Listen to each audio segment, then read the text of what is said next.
Thank you for watching. My name is Glen Morgan, and this is We the Govern. Today we're going to be going to San Juan County, looking at election integrity in Washington State and what we can learn from the problems we've uncovered here.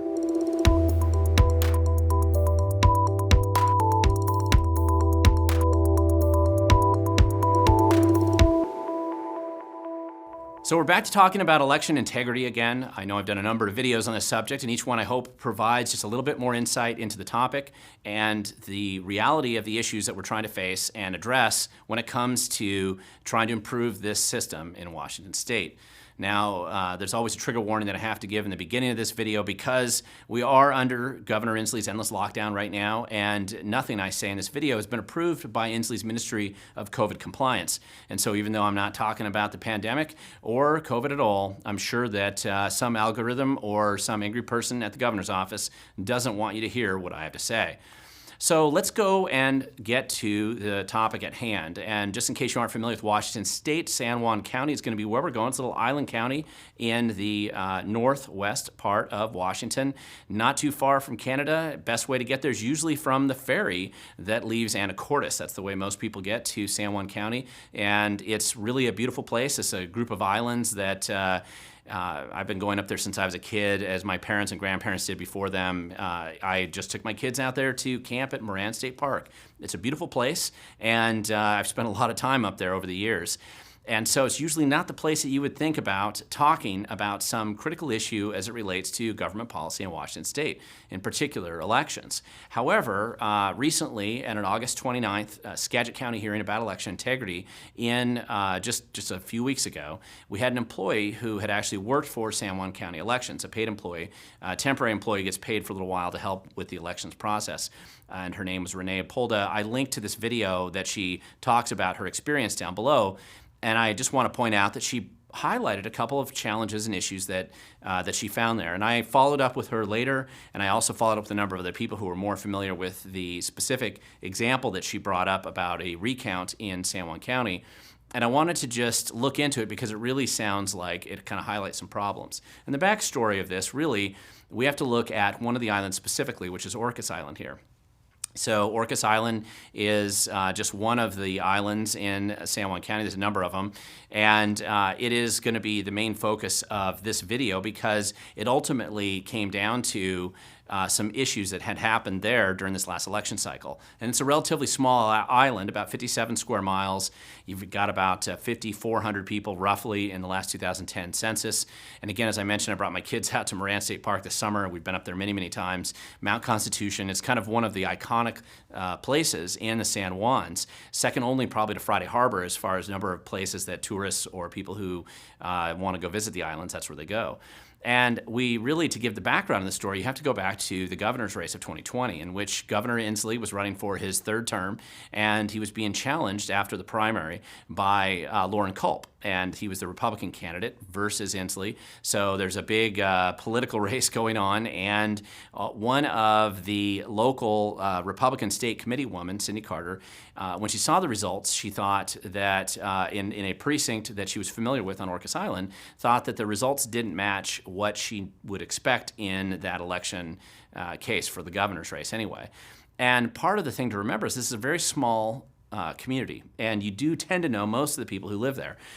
It's very, you see, if you've ever been up on the islands and spent any time interacting with people who actually live up there and have lived up there their whole lives, they tend to know most everybody that lives on the island, and they have some familiarity with them, and you do kind of get a pretty good sense. It's a very tight-knit community that lives or dies by the ferry, so they tend to know what's going on. And so Cindy Carter had asked from the state level to have a recount of one of these precincts in San Juan County and to make sure that they did the recount on that precinct. And they had to spend about $2,100. I have a copy of the invoice right here. This is what it cost them. And they did this recount on this one precinct on Orcas Island, and I believe it was Orcas Island precinct number 25. And so they wanted to see exactly how the governor's race shook out in a manual recount of this machine-counted election. And so one of the things that Renee right here, you could see her testifying in the video, and I'll link it down below so you can listen to it for yourselves. But there were a lot of weird things that happened with this. Number one, the auditor there was gone. She just left the San Juans during the election. And even though that's your primary job, one of your primary jobs is to run in elections, the auditor wasn't even in the county. According to all people that I've spoken up there, she just had left and wasn't there for the elections or for this recount, which was really odd. In addition, the Elections Supervisor, whose last name's Armstrong, but anyway, she was not there either during this recount, which was really weird. So they basically handed it off to some lower level employee, and Renee came there to observe this election. And because of COVID and people zoom in, they have to zoom in and try to observe it. It's kind of odd. But one of the things that the workers did at the time is they simply went out and they said, oh, well, we know where these ballots are. And they went and pulled these ballots from batches, and then they couldn't actually find all the ballots. They had a problem. They were missing one. They couldn't find. And in the end, they chose to substitute for something else. And they said, oh, that's good enough. And Renee had mentioned, hey, why don't you just count all these other ballots? Look at all the other batches, because precinct ballots, some of these precinct ballots could be mixed up in some of these others. Let's take a look at them. And they were like, oh, that'll take us all day. We don't even want to do it. And so it was not what most people would consider a legitimate hand recount of an election. And it doesn't appear to be compliant with state law. I'm sure that they got some other excuse for it, but I don't think there's any. It also, by the way, is kind of telling that both the state auditor and the head of elections wasn't around for a recount. It's not like they have them every day. And so there were a lot of problems that this kind of uncovered to me. But in addition to that testimony that she brought up, just looking at some of the other slipshod and kind of sloppy approach that the county up there has had, here's an example of a manual recount that they did where they want to see how does the machine line up with the actual totals that they get when they do a manual recount.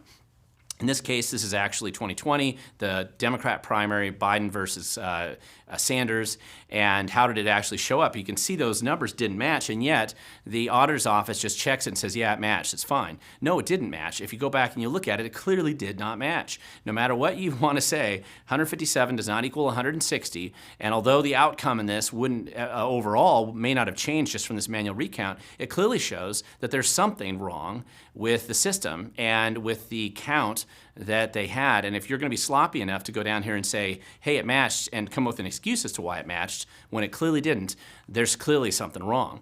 And this is nothing unusual. When you actually look at San Juan County's certification they sent in to the state to certify their votes, you can see that there were 14,642 registered voters, and yet they plastered the county with 15,475 ballots, which means they're sending almost 800 some odd ballots out there that clearly don't even have a voter attached to them. We don't know what's happening with the extra ballots they're sending around. I don't believe San Juan County is unique in this. It's easier to see on a scale with a small county that they're just flooding it with a bunch of extra ballots, and they're not really doing a good job. Certainly an incredibly sloppy and dishonest job, I think, on the recount, but also very sloppy in how they do their other auditing functions within the county.